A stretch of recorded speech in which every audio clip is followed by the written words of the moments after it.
अगला टॉपिक है conservation of linear momentum from Newton's laws of motion. ये भी क्लास 12th 11th में पढ़ दिया आपने, पूरा पढ़ा है आपका। कंजर्वेशन ऑफ लीनियर मोमेंटम क्या कहता है कि अगर किसी बॉडी में कोई एक्सटर्नल फोर्स एक्ट ना करे, एक्सटर्नल फोर्स का मतलब समझ लीजिएगा, पहले पूरी बात सुन लीजिएगा। अगर किसी बॉडी में या कोई सिस्टम है बॉडी का, उसमें कोई एक्सटर्नल फोर्स एक्ट ना करे तो उसका लीनियर मोमेंटम कंजर्व रहता है। ठीक है, तो लिखिए थोड़ी कहानी पहले इसकी थ्योरी के बारे में, फिर प्रूव कराया जाए। लिखिए, if no external force acts on the system of body, if no external force acts on the system of body, then their linear momentum remains conserved. Their linear momentum remains conserved. ये जो external force, ये जरा लफड़े वाला, जरा समझने की कोशिश करिए।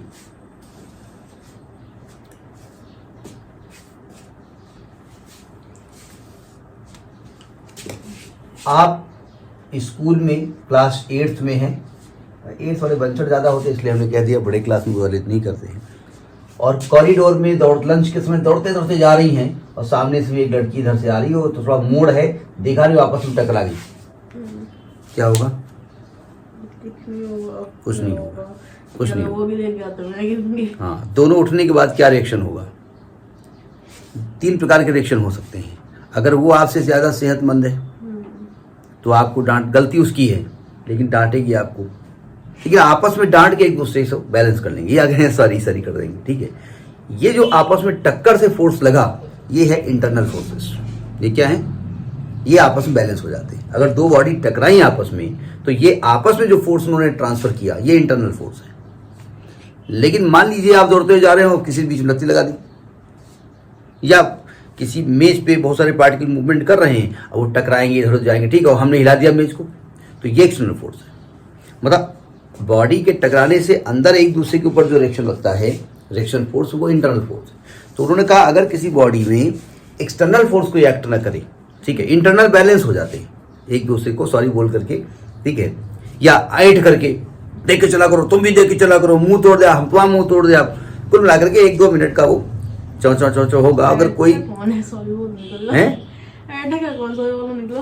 नहीं, ऐसा थोड़ी होता है, ऐसा कौन है, मतलब हम बता रहे कुल मिलाकर के अगर कोई बाहरी या कोई तीसरा व्यक्ति उसमें इन्वॉल्व ना हो तो 1-2 मिनट तक वो एक दूसरे को ना फोर्स लगा के, अगर मतलब गुस्सा भी है तो बाल नोच करके, मतलब कुल मिलाकर के वो थोड़ी देर बाद उस मामला शांत हो जाएगा, आपस में फोर्स बैलेंस हो जाएगा। ठीक है, और दोनों के बाल नोचे करेंगे, दोनों कहेंगे हाँ छोड़ दिया इनका, तो ये इंटरनल फोर्स है।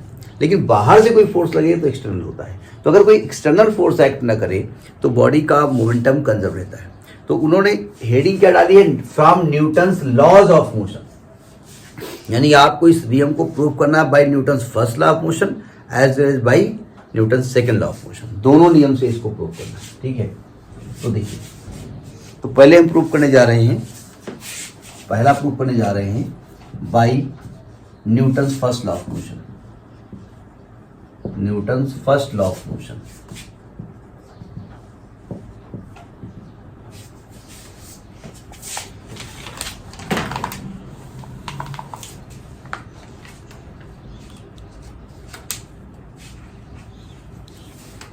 अब ऐसा नहीं सेकेंड लॉ यूज नहीं करेंगे, हम फर्स्ट लॉ का इस्तेमाल वहां करेंगे। तो लिखिए जरा ध्यान से, if m is the mass of, sorry, if a body of mass m, if a body of mass m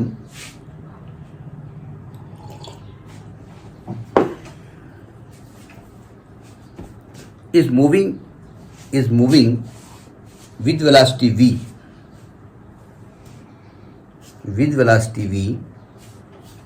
then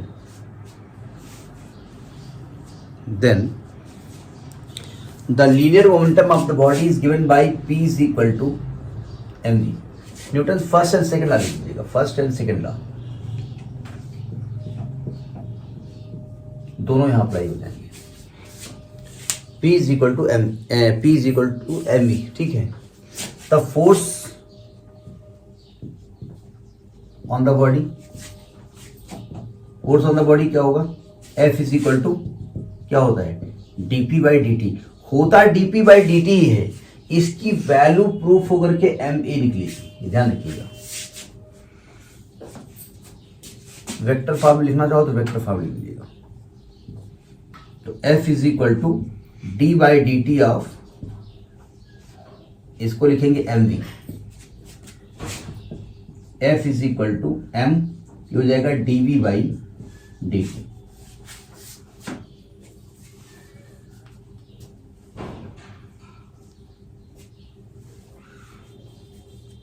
ठीक है, अब देखो हमें प्रूफ क्या करना है कि जो लीनियर मोमेंटम है कंजर्व है, यही प्रूफ करना है ना।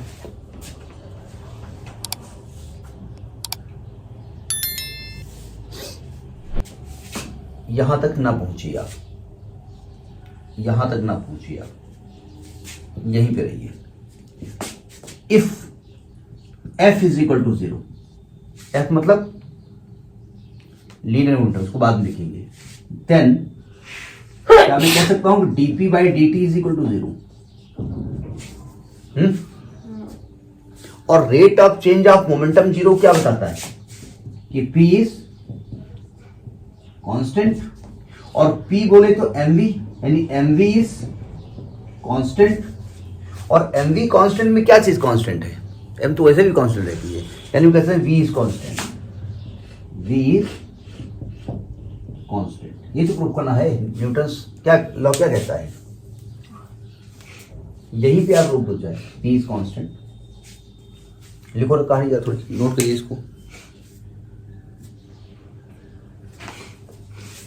बस mv इज कांस्टेंट तक लिखिएगा, v ना लिखो। चलो यहीं से काम चला।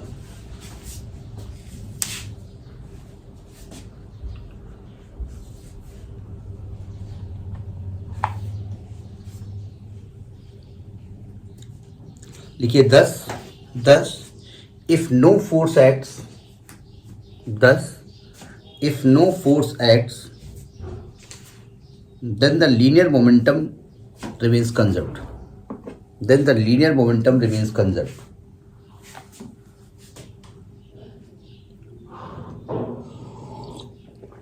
Thus, Newton's first law of motion is only a special case of second law. Newton's first law of motion is special case of second law. यानी फर्स्ट लॉ कहां से प्रूव होके आता है, सेकंड लॉ से। इसीलिए कभी कहा जाता है कि Newton second law is the real law. तो रियल लॉ जो न्यूटन का है वो सेकंड लॉ है। तो ये law of conservation of momentum हमने किसके नियम से बताया, फर्स्ट और सेकंड लॉ से, ठीक है। अब हम इसको प्रूव करेंगे सेकंड एंड थर्ड लॉ से। अब सेकंड लॉ को तो हर जगह लेना ही पड़ेगा ना, क्योंकि मोमेंटम वर्ड यूज करना पड़ेगा। और मोमेंटम कहाँ यूज होता है, force is equal to rate of change of momentum, तो वो तो लेना ही पड़ेगा। तो बाद में करने जा रहे हैं, सेकंड प्रूव करने जा रहे हैं by Newton second and first third law. Newton second and third law, इसकी हेल्प से इसको प्रूव करेंगे। लिखो जरा, let two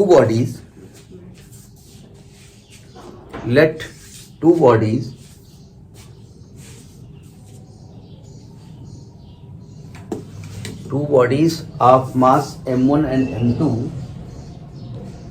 two bodies of masses m1 and m2 are moving with velocity v1 and v2.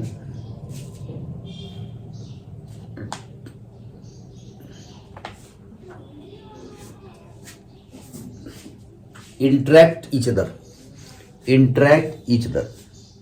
में इंट्रैक्शन होता है, लड़ाई दंगा होता है। तो देखिए, ये फर्स्ट बॉडी है, ये सेकंड बॉडी है, टक्कर हो गई।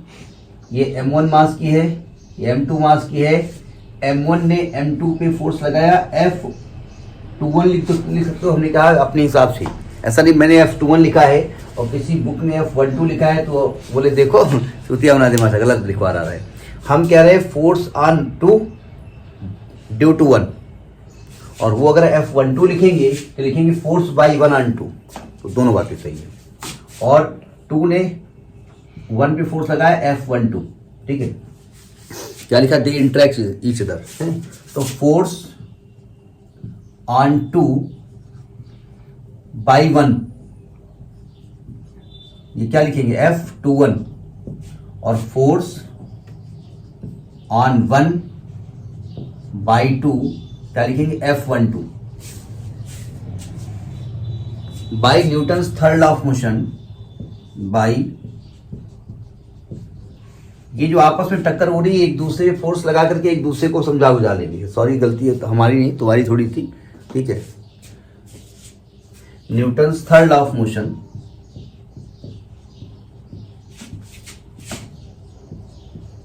क्या कहता है, वो कहता है कि F12 जो है ना वो है माइनस F21 के बराबर।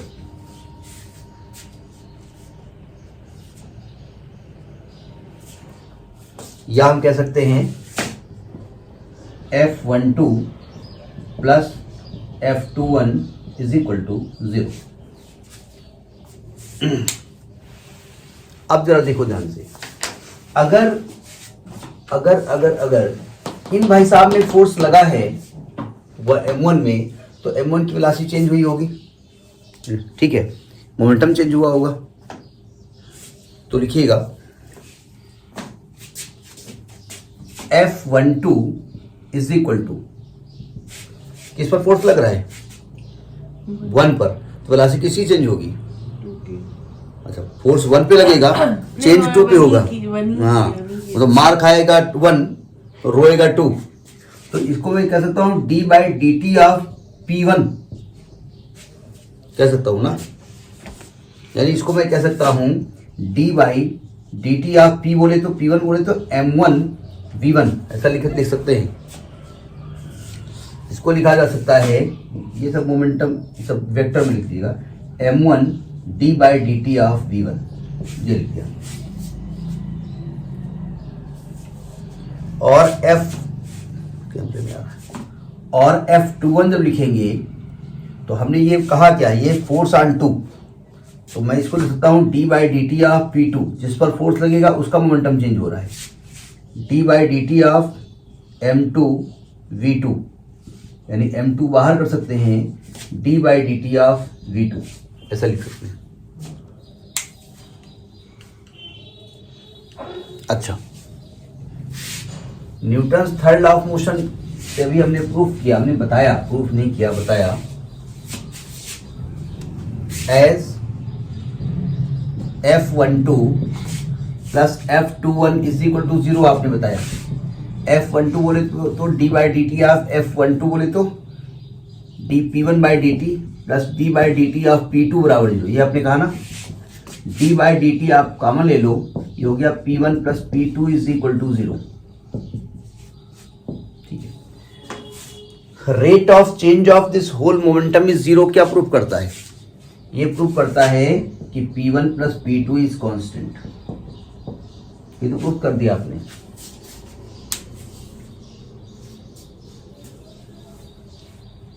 या आप थोड़ा सा और बढ़ा दो, इसको ऐसे लिख दो, M1 V1 plus M2 V2 is equal to constant, use करते हैं आप, हेंस प्रूफ।